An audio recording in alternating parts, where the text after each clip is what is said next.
Vamos con nuestra sección En Contexto.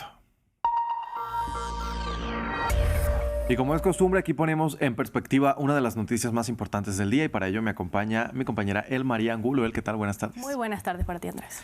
En medio de la incertidumbre en Medio Oriente, los efectos de la guerra en Irán y la puja por el control del estrecho de Hormuz sigue en el centro del debate, pero para que se normalice el flujo del petróleo y gas se necesita más que la apertura del estrecho.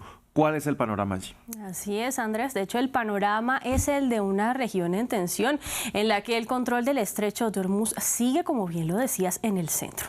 Si bien el dominio de este punto, por el que recordemos es transportado cerca del 20% del petróleo mundial, es clave, lo cierto es que si se busca una fórmula para la normalización de los mercados de petróleo y de gas, se necesita de la conjunción de varios factores que van más allá de la apertura del estrecho.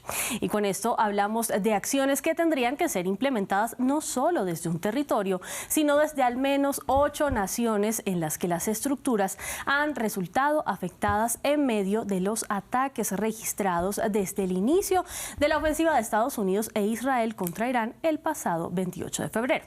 ¿De qué países estamos hablando? Como vemos en pantalla en este mapa que nos permite dimensionar de una mejor manera, estamos hablando de la afectación en decenas de refinerías, yacimientos de petróleo y de gas y de daños en instalaciones de almacenamiento de crudo en los territorios que vemos, Andrés, resaltados en color amarillo, que son Irán, Arabia Saudita, Kuwait, Emiratos Árabes, Bahrein, Qatar, Omán e Israel.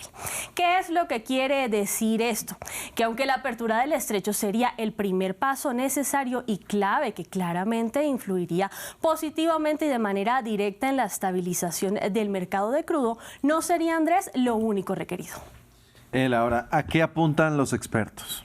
Pues los expertos de momento han sido muy claros. De hecho, como lo indicó el analista Martin Houston justo en la jornada de este miércoles 8 de abril al diario estadounidense The New York Times, no se trata simplemente, abro comillas, de apretar un interruptor y de que todo vuelva a la normalidad.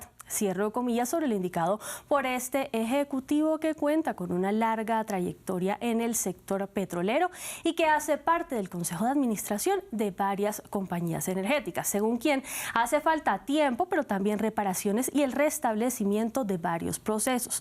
Una perspectiva en la que coincide con Jochen Stans, el analista jefe de mercado de Concert Bank, quien apunta a un análisis muy similar.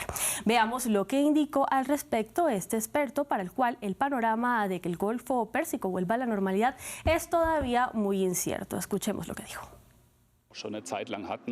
No veremos un rápido retorno a los precios del petróleo anteriores. El daño ya es demasiado grande y además hay demasiado caos en este momento que debe resolverse primero. ¿Qué petróleo puede zarpar primero? ¿Cuál zarpará después? Es un caos total. Eso debe resolverse primero. El cuello de botella que pueda haber surgido en algún punto del sector de productos petrolíferos debe resolverse. Eso lleva tiempo. Muéstrenos cuál es el impacto que se ha generado en el sector petrolero. Andrés, para revisar el impacto que ha generado en el sector petrolero el bloqueo del estrecho de Hormuz y los ataques a infraestructuras de almacenamiento, primero hay que tener en cuenta esta cifra que vemos en pantalla. ¿Por qué? Porque precisamente más del 10% del suministro petrolero se ha visto interrumpido por los ataques y las tensiones que rodean a esta situación. ¿Qué es lo que pasa aquí? Que hablamos de mucho más que la seguridad que necesitan los buques para transitar de manera tranquila por el estrecho.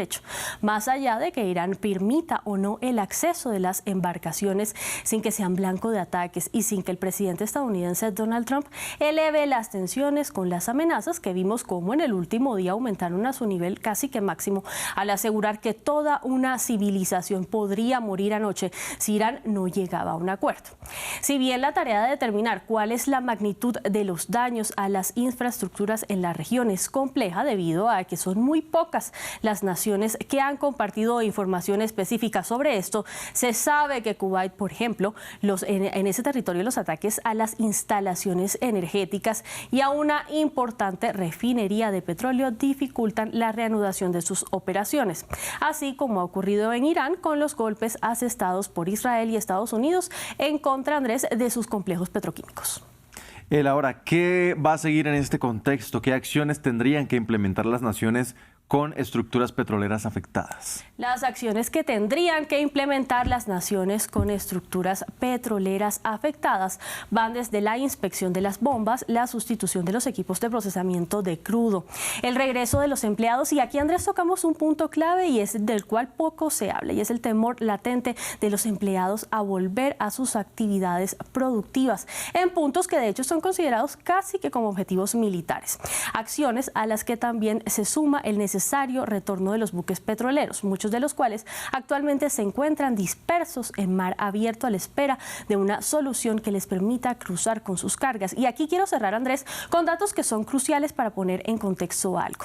Y es que el cierre de los pozos petrolíferos tiene distintos tipos de consecuencias, ya que cuando un pozo petrolero o de gas permanece inactivo, la presión subterránea puede desequilibrarse y esto provoca la acumulación de agua en su interior. Así las cosas, si los cierres se extienden, los equipos que están adentro podrían corroerse y estar mayormente expuestos al sulfuro de hidrógeno que empieza a surgir en las plantas, y justo este gas tóxico, que presenta un olor similar al de los huevos podridos, es el que podría dificultar aún más las tareas de restablecimiento de las operaciones. Bien, muchas gracias por poner en contexto esta situación. A ti, Andrés, por recibirme. Y a ustedes, televidentes, también gracias por sintonizarnos. Los dejamos con la crónica de Medio Ambiente con María Clara Calle. En minutos regresamos con más información. Quédense con nosotros.